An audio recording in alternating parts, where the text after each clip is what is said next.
Zainal selalu memulai harinya dengan satu tujuan sederhana namun mulia, membuat orang lain bahagia.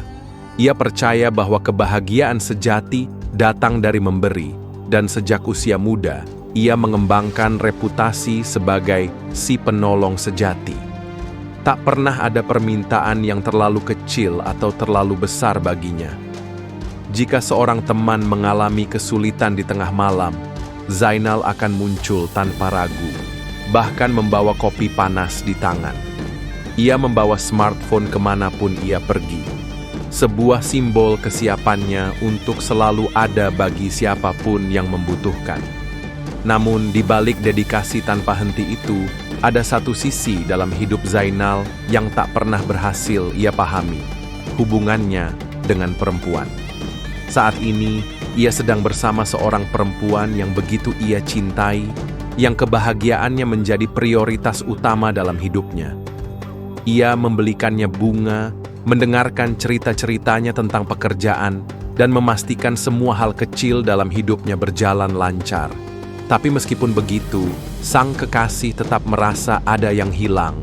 Ia merasa Zainal tidak benar-benar hadir. Ia mengatakan, Zainal tidak tersedia secara emosional, tidak membuka diri, dan tidak benar-benar membiarkannya masuk ke dunia batinnya. Kritik ini membuat Zainal bingung dan terluka. Bagaimana mungkin seseorang yang begitu fokus pada kebahagiaan orang lain dianggap tidak peduli secara emosional? Bukankah semua yang ia lakukan adalah bentuk cinta? Ini bukan pertama kalinya ia mendengar keluhan seperti ini. Mantan-mantan pacarnya pun pernah mengatakan hal serupa. Dulu ia pikir mereka hanya tidak memahami dirinya. Tapi kini, mendengar kata-kata itu lagi dari perempuan yang paling ia cintai, Zainal mulai merasa ada sesuatu yang lebih dalam yang belum ia pahami. Yang tidak disadari Zainal adalah bahwa ada perbedaan besar antara menjadi penolong dan menjadi hadir. Ia begitu sibuk memberi sampai lupa membuka dirinya. Ia mendengarkan, tetapi jarang berbagi. Ia mengulurkan tangan, tetapi tidak membiarkan orang lain menggenggam hatinya. Di balik sikapnya yang selalu siap membantu, tersembunyi ketakutan untuk menunjukkan kelemahan, untuk terlihat rapuh. Membuat orang lain bahagia memang membuatnya merasa dibutuhkan, tapi itu juga menjadi benteng yang mencegahnya dari keterhubungan yang lebih mendalam. Kini Zainal berdiri di persimpangan. Ia mulai merenung. Apakah selama ini ia memberi untuk orang lain, atau sebenarnya untuk dirinya sendiri, agar merasa berarti, agar tidak merasa sendirian? Ia mulai menyadari bahwa cinta bukan hanya tentang memberi, tapi juga tentang menerima. Bukan hanya tentang hadir secara fisik, tapi juga secara emosional. Dan untuk pertama kalinya, Zainal bertanya pada dirinya sendiri, apakah aku benar-benar membiarkan orang lain mengenal diriku yang sebenarnya? Perjalanan Zainal belum selesai, tapi satu hal kini menjadi jelas. Jika ia ingin mencintai dengan sepenuh hati, ia harus belajar membuka hatinya terlebih dahulu. Bukan hanya untuk memberi, tetapi untuk merasakan, terluka, dan benar-benar terhubung. Sebab dalam kehadiran emosional, ada bentuk cinta yang lebih dalam daripada sekadar pengorbanan, yaitu keberanian untuk menjadi diri sendiri di hadapan orang lain. Kisah Zainal merupakan potret kompleks dari seseorang yang menganggap cinta sebagai pengabdian mutlak, namun tanpa sadar menghindari keintiman emosional yang sejati. Dalam paradigma hidup Zainal, memberi menjadi pusat eksistensinya. Ia menjalani peran sebagai penolong dengan begitu konsisten dan total, hingga perannya seolah telah menjadi identitas utama. Namun, justru disitulah letak dilema batinnya. Zainal begitu sibuk melayani kebutuhan orang lain, sampai-sampai ia lupa membiarkan dirinya sendiri terlihat dan tersentuh. Secara psikologis, Zainal dapat dikaitkan dengan fenomena people pleaser. Seseorang yang merasa keberhargaan dirinya ditentukan oleh kemampuan membahagiakan orang lain. Dalam upayanya menyenangkan orang lain, seringkali muncul mekanisme pertahanan diri. Ia menekan kebutuhan emosional pribadinya dan menghindari kerentanan. Kerentanan dianggap sebagai ancaman terhadap citra si kuat dan si bisa diandalkan.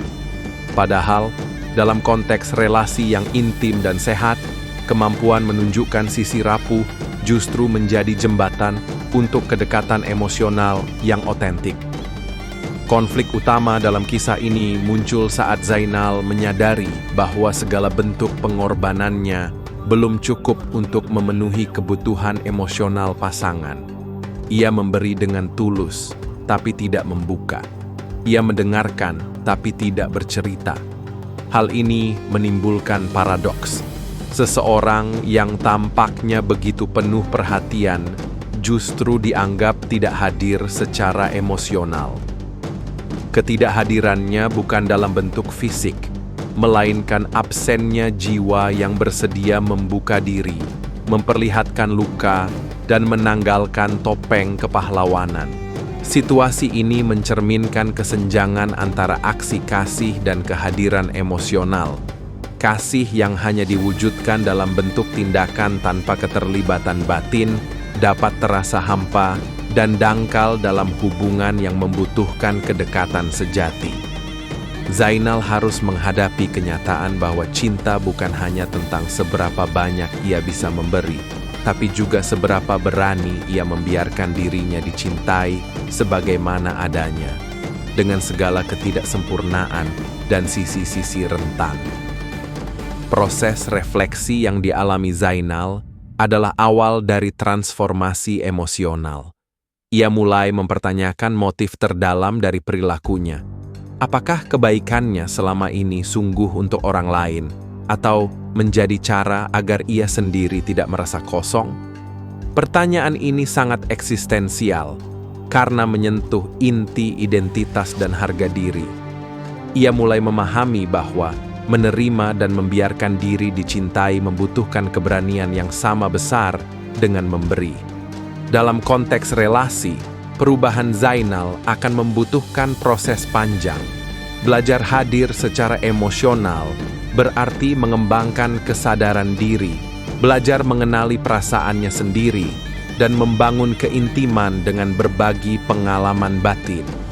Ini bukan tentang menghilangkan peran sebagai penolong, tetapi mengimbanginya dengan keaslian diri. Ia perlu memahami bahwa dalam cinta sejati, memberi bukan tentang pengorbanan terus-menerus, tetapi tentang keterhubungan dua jiwa yang saling menyentuh dan mengenal. Akhir kisah Zainal menyiratkan harapan. Ia berada di ambang kesadaran baru, sebuah langkah penting menuju keutuhan diri. Ia tak lagi sekadar bertanya bagaimana membuat orang lain bahagia, tapi mulai bertanya, apakah aku cukup berani untuk benar-benar terlihat? Dan dalam keberanian itulah cinta yang sejati mulai bisa tumbuh.